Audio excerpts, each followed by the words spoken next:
So, the blue dragon gets a name, and it means moonlight.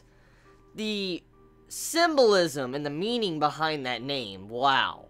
I did not expect something like that. This episode, man, seeing the name reveal of the blue dragon, I think the name is Shinya. I think that's how you say it. But either way, his name means moonlight. And to see the meaning behind that name and the way they used like the artwork and the mood and tones with the color palettes in this episode when they revealed his name, like the moon behind him and stuff, that right there, straight up beautiful. It was really a beautiful episode to do something like that. Like, oh my god. I was sitting here watching this episode, and I see that moonlight setting pop up and all that. We find out what his name is, and I'm like, dude, that is just beautiful. That is straight up beautiful. Like, the way they handled that specific scene in this episode, that is how you actually do a reveal or a name. Like, that right there is just, like, hands down one of my favorite scenes when it comes to Akatsuki no Yona, because that scene was just, whoa. The execution of that scene, fucking amazing. So, here's the thing. With this episode, the blue dragon finally joins Yona's party, and we have more people coming into Yona's harem. Pretty much. I mean, let's be real here. I've actually neglected to talk about this, but Yona has actually formed herself a little bit of a harem. I mean, she has Hawk, she has the white dragon, the blue dragon, Yoon, and then she's going to be going after the green dragon and the red dragon. So, I mean, we got to think about this. She's growing a freaking harem. Like, holy shit. You don't realize that until you start thinking about it, but I mean, yeah, she's the only girl in the group, so, whoa. Anyways, past that, okay? The next on the list it seems that we're going to be going after is the green dragon, because at the end of this episode, you have it to where the white dragon wakes up and is like, oh, I sense the green dragon, and then the episode ends, of course. The episode always has to end on cliffhangers, like that fucking sucks.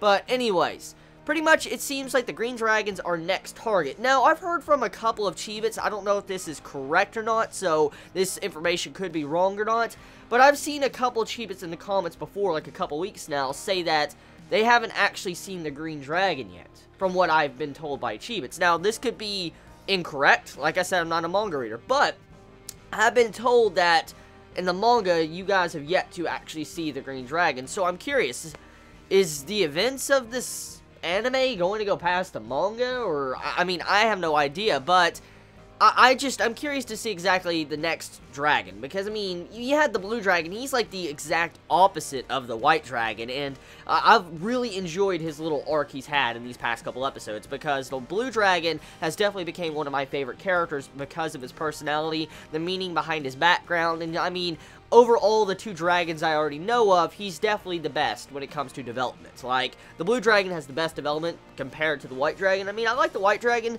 Kija, I like him, but he's nowhere in terms of development like the blue dragon, because the bells, the mask, the psychological trauma he had to go through when he was a boy, stuff like that. Seeing his development through the course of his life, I really enjoyed watching that, and it was just something that really made me grow attached to his character. And so, I'm interested to see how the green dragon is going to be. I mean, I'm curious about that, because if they made the blue dragon like that, like so sad and depressing, I wonder exactly how maybe the red dragon or the green dragon's going to be. I mean, we'll have to see.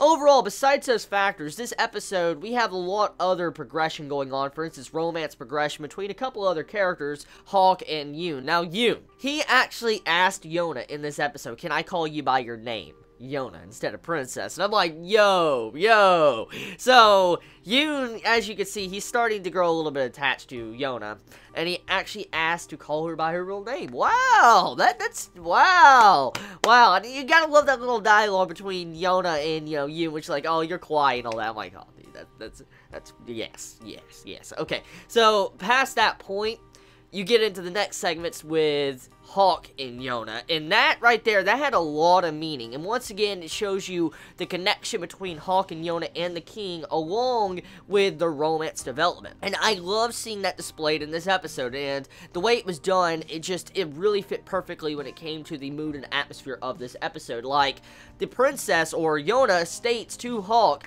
I want you to call me princess, I don't want you calling me by my actual name, and the reason for this is because she doesn't want anyone to forget that she is the daughter of the original king. And she says this to Hawk. Pretty much what this means is that she is actually kind of giving a lot more respect to Hawk than anyone else. Let's look at this actual literal right now. Pretty much all the other characters around Yona met her when she was not a princess, and so she allows him to call her Yona. But Hawk is the only person in the group that is allowed to call her princess, like the only person that she wants to call her princess. So that means that Yona actually thinks of Hawk a lot more than probably the others. So that romance progression, holy shit, like damn. So episode overall amazing as always to Akatsuki no Yona. You gotta love the romance, gotta love the atmosphere, gotta love the characters, and you gotta love the Furball monster. Freaking, I laughed my ass off at that scene. I want to be honest. I laughed my ass off when I saw the Furball monster. Like he just fell over with the soup. I'm like, oh my god. That's enough. That's enough. So, you all have a wonderful day or not, wherever you live. Please be safe. Chibi out.